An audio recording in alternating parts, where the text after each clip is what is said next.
Kita lanjutkan materi yang akan disampaikan oleh Ustaz Salim.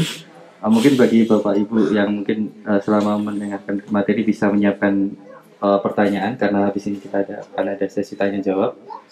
Mohon dimanfaatkan sebaik-baiknya karena sangat langka ketemu sama Ustaz. Tapi semoga sering itu. Ya, mungkin waktu dan tempat saya serahkan seperti apa. Baik, Bapak Ibu yang dirahmati Allah, kita lanjutkan. Alhamdulillah, salatu wassalamu ala Rasulillah, wala hawla wala quwwata illa billah. Jadi, nilai pertama yang kemudian ditanamkan adalah tauhid, agar tidak mempersekutukan Allah. Lalu dilanjutkan dengan bagaimana tauladan kita untuk berbakti kepada orang tua akan menjadi sebuah hal yang dijadikan cermin oleh anak-anak kita kelak. Dan sesungguhnya tadi kita cerita tentang Sa'ad bin Abi Waqqas radhiyallahu anhu ketika Sa'ad masuk Islam pada usia 13 tahun.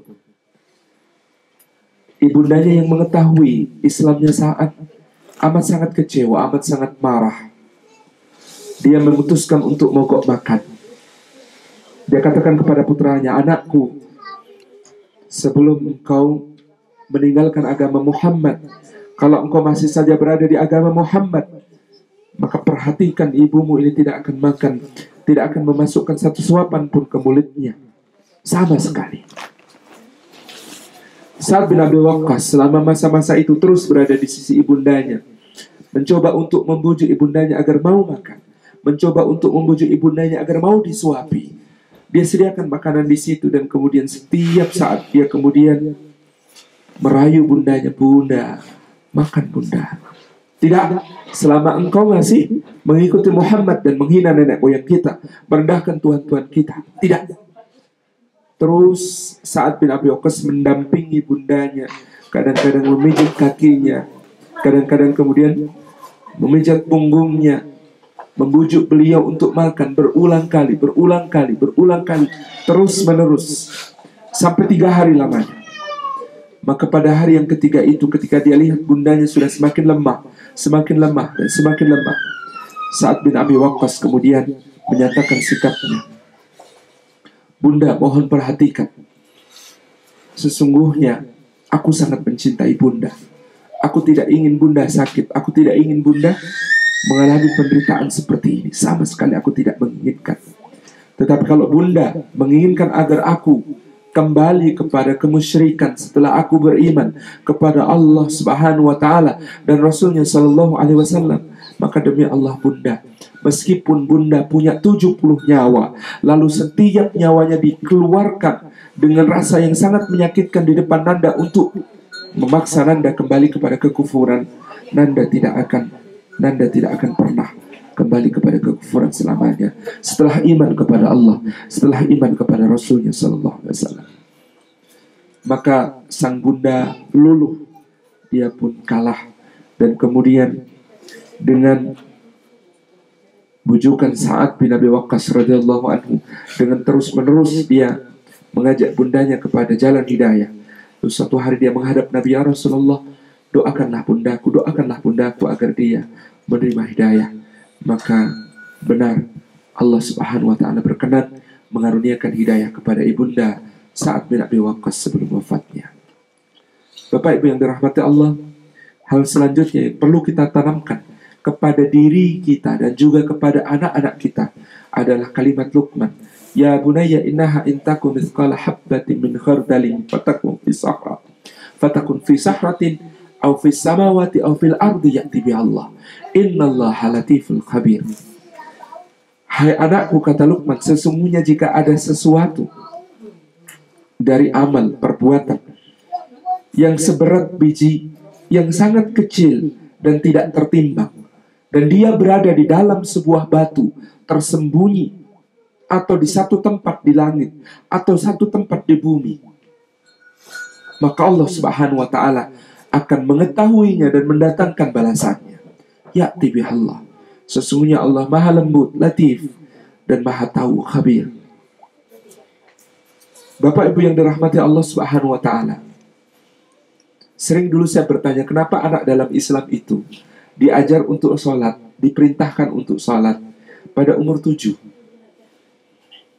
bukan sebelumnya. Karena ternyata ada yang lebih penting dari memerintahkan sholat, memerintahkan yang ma'ruf, mencegah yang mungkar, dan bersabar.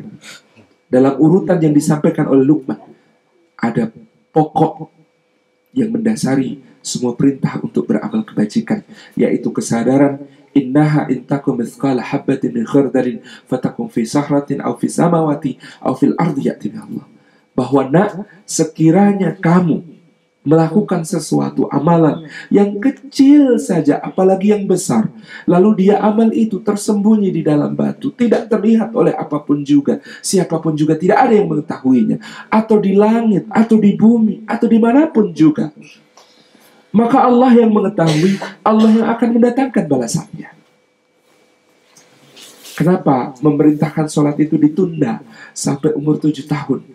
Dan baru pada umur 10 tahun kalau tidak melaksanakan sholat dipukul. Sebab ada yang lebih penting untuk diajarkan. Yaitu, nak, seluruh amal perbuatanmu Allah melihat, Allah tahu.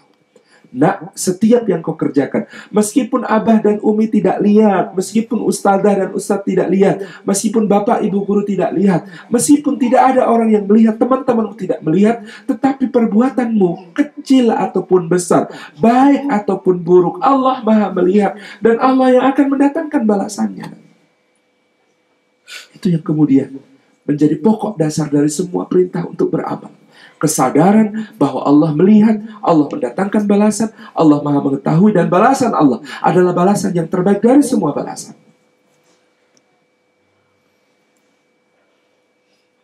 Ada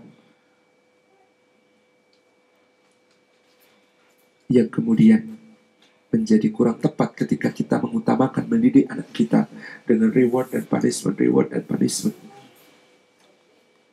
Kita boleh memberikan penghargaan, kita boleh seperti Rasulullah SAW memberikan hadiah kepada anak-anak kita, tetapi tidak mendahulunya dengan janji adalah lebih utama. Sebab yang perlu kita tanamkan kepada mereka bukan, nah, kalau kamu bisa hafal juz amma, Bapak belikan sepeda. Nah, kalau kamu bisa sholat dengan bagus, Bapak belikan mainan. Nah, kalau kamu bisa puasa Ramadan, Bapak belikan apa dan apa dan apa. Tidak. Membelikan itu silahkan. Mendidikkan apa yang dibelikan itu untuk menjadi sebuah manfaat bagi anak, silahkan. Tapi ada cerita tentang 2 orang ibu yang anaknya sama-sama sukar dibangunkan dan sama-sama suka minum susu. Sukar dibangunkan, suka minum susu. Maka ibu pertama mengatakan kepada anaknya, nak, bangun nak. Nanti kalau kamu bangun, ibu bikinkan susu deh. Ibu pertama mengatakan begitu. Ibu kedua mengatakan, nak, bangun nak. Itu sudah ibu bikinkan susu untukmu. Ibu taruh di meja ya. Segera bangun nak, agar tidak dingin. Sama capeknya, sama-sama membangunkan anak dan sama-sama membuatkan susu. Tapi anak pertama belajar tentang jangan lakukan sesuatu kecuali kalau ada manfaat nyata bagimu. Nak, bangun nak. Kalau kamu bangun, ibu bikinkan susu deh. Lalu dia bangun, mengucuk-ucuk matanya dengan kesal. Dan kemudian, mana susunya, Ma? Bentar lagi dibikin, ini loh airnya lagi diangkat. Ah, Mama, lama amat sih. Dia belajar tentang jangan lakukan sesuatu kalau tidak memberikan keuntungannya bagimu. Anak kedua belajar tentang, ibuku baik banget. Aku belum bangun aja sudah dibikinkan susu. Terus aku dibangunin buat minum susunya. Dia sampai bilang, jangan lama-lama bangunnya nak, agar susunya tidak dingin. Dia belajar tentang ketulusan dan amal yang tanpa syarat. Dia belajar tentang bagaimana berharap hanya kepada Allah Subhanahu wa taala. Ya bunayya innaha intakum mithqala habatin min khardalin fatakun fi sahra. Nak, kalau kamu berbuat apapun juga, melakukan apapun juga, ayah dan ibu tidak melihat, Teman-teman tidak melihat, ustaz tidak melihat, tetapi Allah selalu melihat.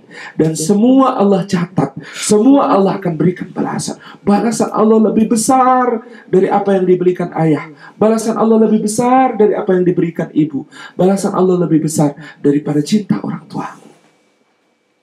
Ini perlu kita tanamkan Allah.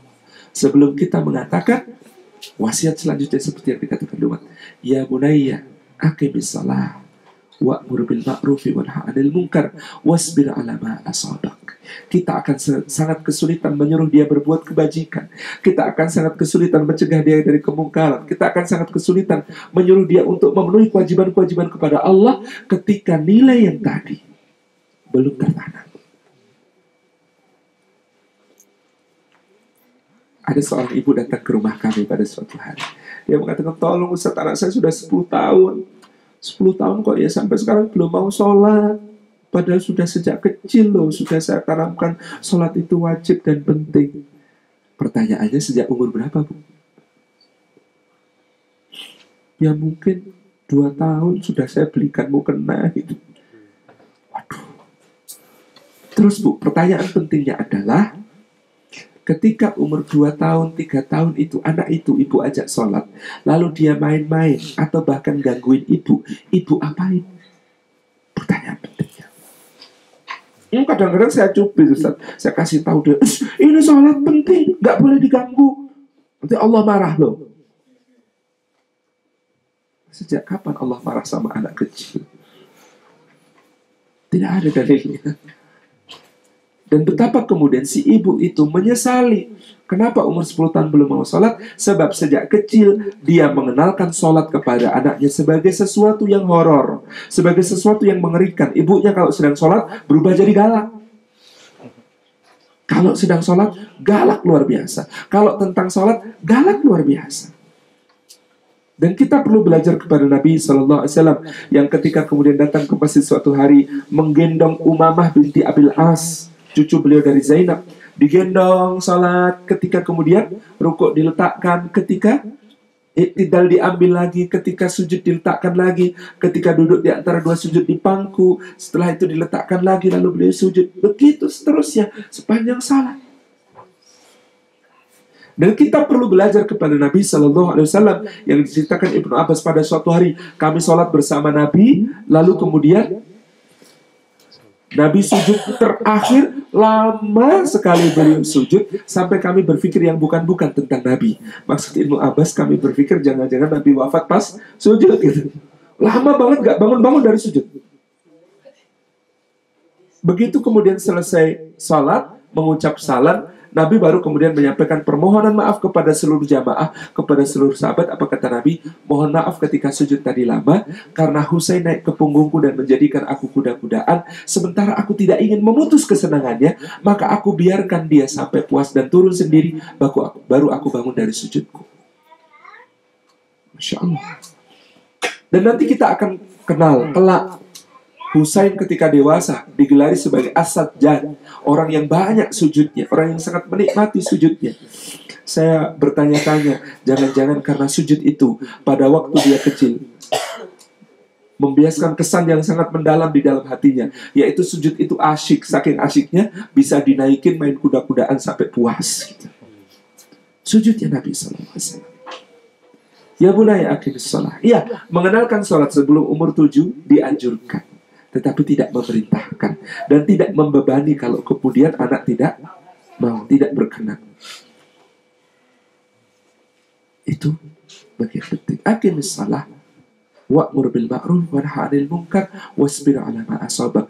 Dan perintah salat kenapa kemudian disatukan dengan 3 hal yang lain, yaitu memerintahkan kepada yang ma'ruf. Pada umur 7 itu anak sudah ngerti mana yang ma'ruf, mana yang munkar. Pada umur 7 itu anak sudah mengerti mana yang rusak, mana yang baik. Pada umur 7 itu anak sudah mengerti mana yang keji dan mana yang suci. Maka kemudian salat itu mencegah dari perbuatan keji dan mungkar. Maka salat si anak juga sudah dituntunkan untuk disertai dengan dia berani membela kebenaran, berani kemudian mengajak kepada kebaikan, berani kemudian mencegah kemungkaran ketika terjadi di antara teman-temannya. Wasbir 'ala ma asabak. Dan juga dia diajari tentang kesabaran. Satu paket dengan salat. Inna dzalika min azmil umur. Sesungguhnya yang demikian itu termasuk perkara yang dituntutkan oleh Allah, diwajibkan oleh Allah, dibebankan oleh Allah. Jadi yang wajib bukan cuma salatnya, nah. Kamu memerintahkan yang ma'ruf, kamu mencegah yang mungkar, dan kamu bersabar, itu juga kewajiban dari Allah. Sebagaimana salat. Ini agar tidak tumbuh nanti generasi yang kata orang Jawa STMJ, salat terus maksiat jalan. Apa dalam bahasa Malaysia? Bisa dipahami ya, salat terus maksiat jalan. Tetap mengerjakan salat tetapi kemaksiatan juga tanpa henti. Tidak. Luqman mengajarkan itu satu paket. Kemudian baru sesudah itu Luqman mengajarkan akhlak. Wala tus'ir khaddaka lin-nasi wala tamshi fil ardi maraha innallaha la yuhibbu kulla mukhtalin fakhur. Sesungguhnya Allah tidak menyukai setiap yang berbangga dan menyombongkan diri. Tentu saja ekspresi zahirnya bisa macam-macam, sombong dan membanggakan diri itu. Maka akhlak itu universal. Dan akhlak paling penting yang diajarkan Luqman kepada anak-anaknya adalah tawadhu, rendah hati. Maka ibunda kita Aisyah sampai mengatakan kepada para tabi'in, innakum lataghfuluna an afdalil ibadah. Kalian ini semuanya banyak yang lalai dari ibadah yang paling utama. Maka Urwah bin Zubair bertanya, wahai ibunda, wa ma afdalul ibadah? Ibadah yang paling utama itu apa? Kata Aisyah radhiyallahu anha, at-tawadhu, at-tawadhu, rendah hati, rendah hati.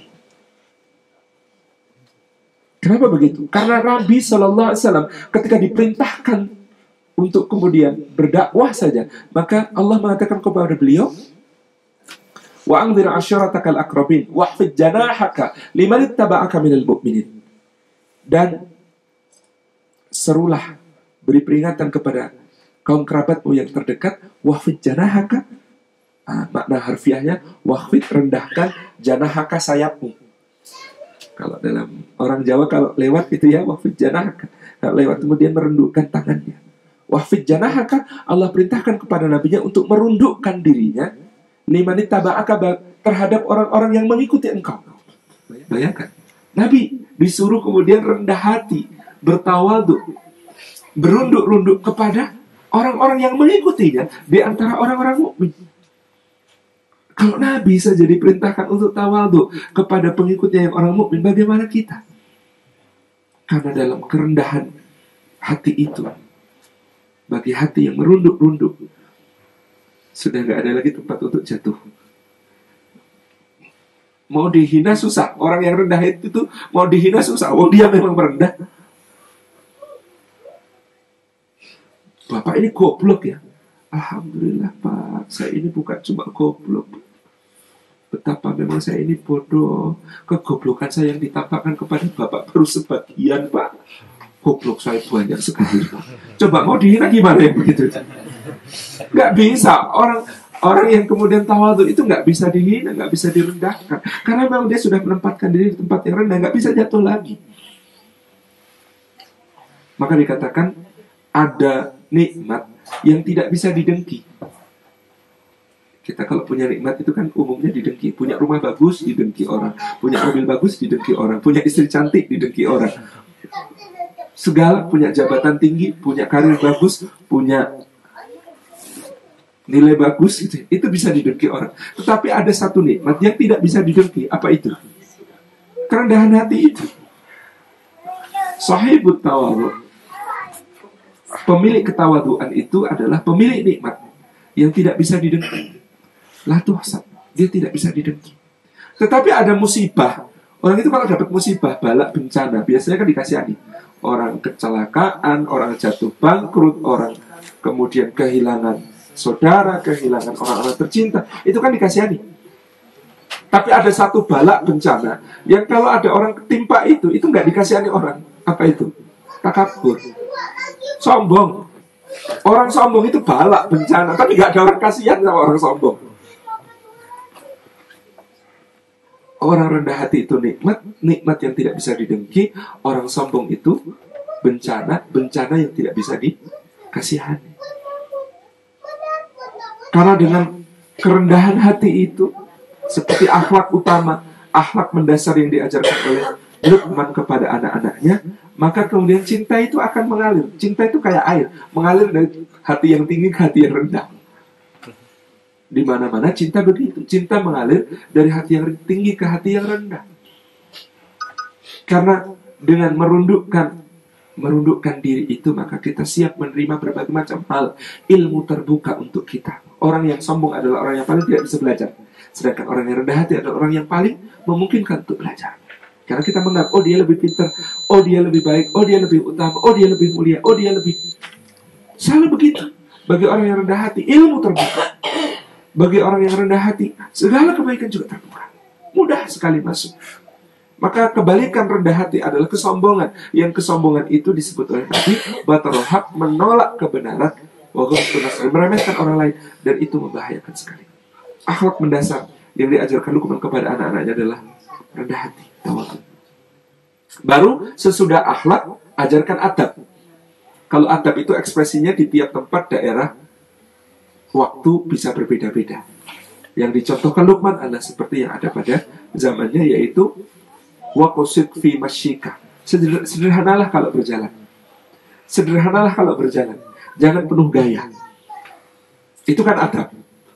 Waqsid fi masyika. Jalan penuh gaya ala Arab beda dengan jalan penuh gaya ala Indonesia.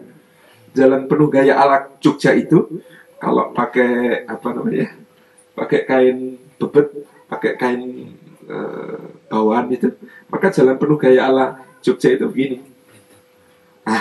Terus begini jalannya. Itu jalan penuh gaya. Tapi jalan penuh gaya ala Minang beda lagi kan. Jalan penuh gaya ala Arab beda lagi. Tetapi waqsid fi masyika, kata Luqman kepada anaknya, sederhanalah dalam berjalan.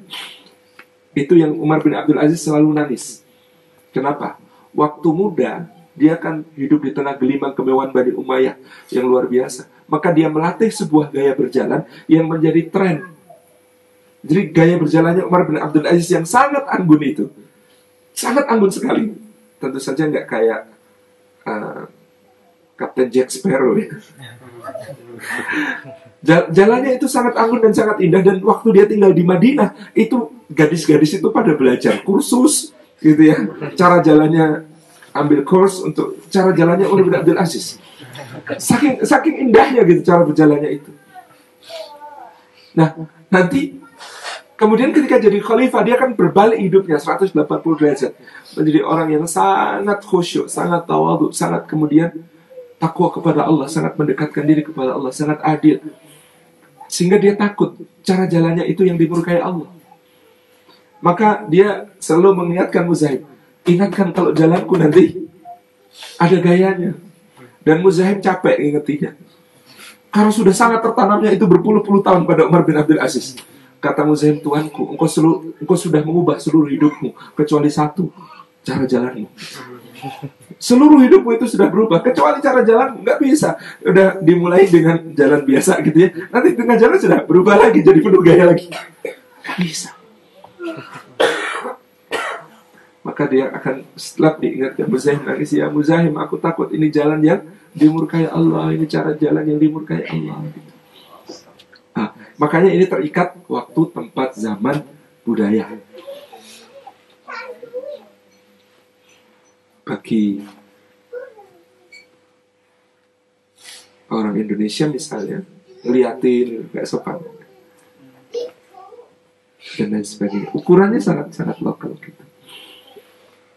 Ada budaya yang kalau ketemu malah harus saling melihat. Kalau nggak saling melihat itu namanya nggak sopan dan seterusnya. Tapi waqsid sederhana dalam berjalan. Maka ukuran sederhana itu diletakkan pada adat istiadat budaya yang seperti apa.